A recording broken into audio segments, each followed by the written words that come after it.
All right, ready to dive in. We're tackling spoken English today, how to boost your skills and really find that confidence to express yourself. And we're ditching the textbook for this one. Think strategies you can actually use. Exactly, more like a toolbox you can take anywhere. Exactly. Okay, but first, let's talk about something everyone's afraid of, making mistakes when you speak. But the thing is, mistakes are actually good. Really? Think of it this way. Each mistake shows you exactly what you need to work on. Like it's personalized feedback. Exactly. Mm. So instead of getting discouraged, how can we use those mistakes to actually get better? One way is to keep a mistake of the day journal. Okay, tell me more. So not just writing down the mistake, but figuring out why you made it and what the right way to say it is. Got it. And then use something like flashcards or those apps like Anki to review it. That's called spaced repetition. And it helps you remember. Turning those oops moments into aha. I like that. Right. And another thing, Yeah. when you're practicing, find people who will encourage you, not just correct you all the time. Like a language cheerleader. Exactly. Someone who makes you feel comfortable trying. Supportive language buddies. Okay, now let's talk about vocabulary. I used to think I had to memorize every word in the dictionary, So many people think that. but it just felt overwhelming. Right, because it's not about the number of words. It's about having the right words. The words that you actually use. Yes. So think about what you're interested in. If you love cooking, watch cooking shows in English. Oh, that's smart. You'll naturally pick up the vocabulary you need. Like learning the language of a new hobby. Yeah, exactly. Okay, another myth I've heard is that you have to live abroad to get good at spoken English And that's just not true anymore. because of the internet. Exactly. You can immerse yourself in English right where you are. So things like watching movies, following English-speaking creators online. All of that. You Yeah. can create your own little English world. But what if you're not ready to jump into a movie without subtitles? Start with subtitles in your own language. Then, when you feel comfortable, switch to English subtitles. Okay. And eventually, try watching with no subtitles at all. Like training wheels for your ears. Exactly. And that brings us to something people often forget. Listening. Right, we focus so much on speaking. But good listening is the foundation. How so? When you listen to native speakers, you naturally absorb their pronunciation, their rhythm, how they connect words. It's like osmosis for your English. Yes. So try doing active listening exercises. Active listening exercises, like what? Listen to a short podcast or a news clip, Okay. and then summarize it out loud. It helps you really engage with what you're hearing. Oh, and what about that shadowing technique I've heard about? Ah, yes. Shadowing is great. How does it work? Listen to something in English and try to repeat it at the same time, copying the speaker's pronunciation and intonation. Sounds challenging. It is, Mm-hmm. but it trains your mouth to make those English sounds. Like a vocal workout. Exactly. But ultimately, nothing beats real conversations. Right, that's where it all comes together. It's where you test your skills, adapt to different speaking styles, build your confidence. So how do we find those opportunities, especially if we don't live in an English-speaking country? There are so many options these days. Like what? Look into language exchange programs. Apps like Tandem or HelloTalk connect you with native speakers. Online, so you can practice anywhere. Exactly. And check if there are any conversation clubs in your area. Okay, good to know. Now, let's talk pronunciation. I used to be so worried about having a perfect accent. Many learners get stuck on that. God, I think it actually held me back. It's understandable, but the most important thing is clarity, not a perfect accent. Being understandable. Right. So, what are some tips? Well, a lot of learners struggle with similar sounds like ship and sheep. Ah, yes. Do minimal pair drills. They help you hear and say those tiny differences. And I've seen some videos online that show you how to move your mouth for different sounds. Those can be really helpful too. Yeah. Visualizing those sounds. And don't forget, record yourself speaking. Ah, yes. The pronunciation mirror. It can be cringy at first, but it's so useful. For pinpointing what to work on. Okay, so we're getting into the nitty-gritty now. But this all sounds like a lot of work. How do we stay motivated and not get overwhelmed? By setting achievable goals. What do you mean? Don't try to become fluent overnight. Break it down into smaller steps. Okay, so like Instead of aiming for an hour-long conversation, try for 5 minutes. small wins. Exactly. And speaking of things that sound hard, let's talk about thinking in English.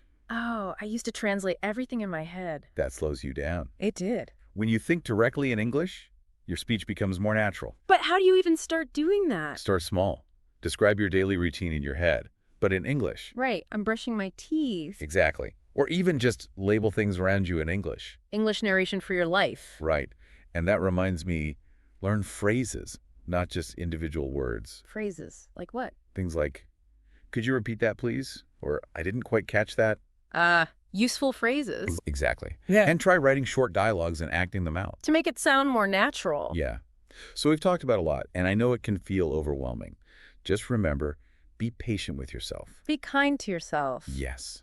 Celebrate your progress, no matter how small. Small steps lead to big results. Exactly. And remember why you're learning English. That can really keep you going when it gets tough. Absolutely. And before we move on, think about one tiny thing you could do today to practice. Even just one new word or phrase. Any small step is a step forward. So true. Keep practicing, keep exploring, and have fun with it. All right, so we've talked about the mindset, the vocabulary, and even those mistakes we all make. But how do we actually make immersion work for us? I mean, we talked about the internet being this huge resource. Right, but it's not enough to just have English going on in the background. You mean like having Netflix on while I'm cleaning? Yeah. You need to be more active. So instead of just following the story of a show, try focusing on how they're speaking.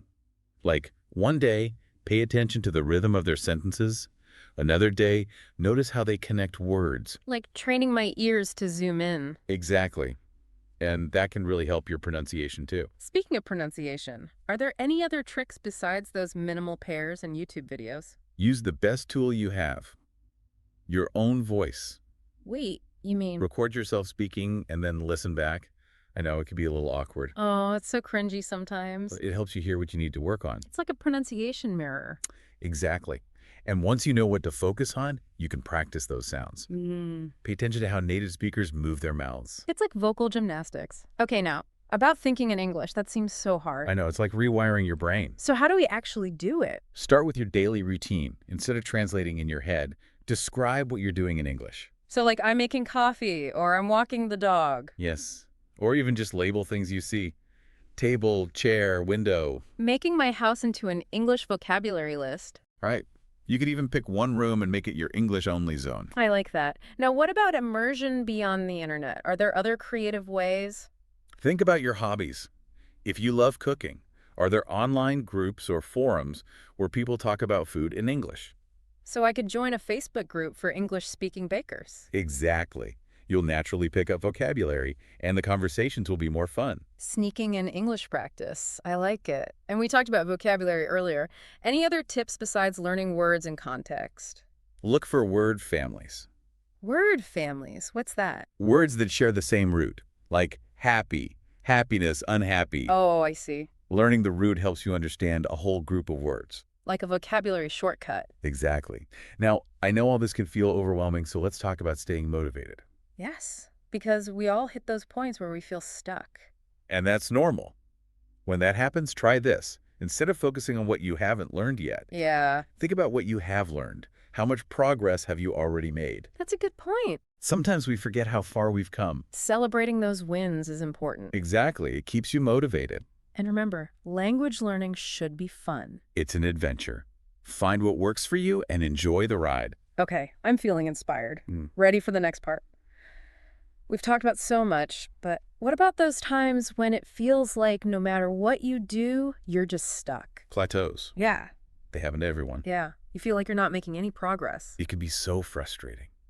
But the key is to recognize it and have a plan. So don't just give up. Exactly. Instead of focusing on what you haven't achieved, Yeah. think about how far you've come. Look back at where you started. How much better is your English now? Like looking at an old photo of yourself and being like, wow, I've changed. Right. Remember how much you've learned. It can give you that motivation boost. Okay, so we're pushing past those plateaus, but how do we go even further? Is there something beyond fluency and good pronunciation that can make a big difference? Have you ever thought about storytelling? Storytelling, like bedtime stories. Not exactly. It's about being able to tell any story in English in a way that engages people. Okay, but how does that actually improve my spoken English? When you tell a story, you use so many skills at once. Vocabulary, grammar, pacing, even your tone of voice. It's like a workout for your English. Exactly. And it helps you connect with people on a deeper level. I like that. But how do I even get started? Start small. Tell a story about your day or something you're interested in. Practice with a language partner or record yourself. Get comfortable expressing myself. Right, and as you get better, challenge yourself with different types of stories. Maybe a funny one or a scary one. Make it fun. Speaking of fun, what about humor? Ah, humor. It's tricky, but so rewarding. But English humor seems so hard. All those idioms and cultural references. It's true, humor is tied to culture. But there are universal things that make people laugh. Like what?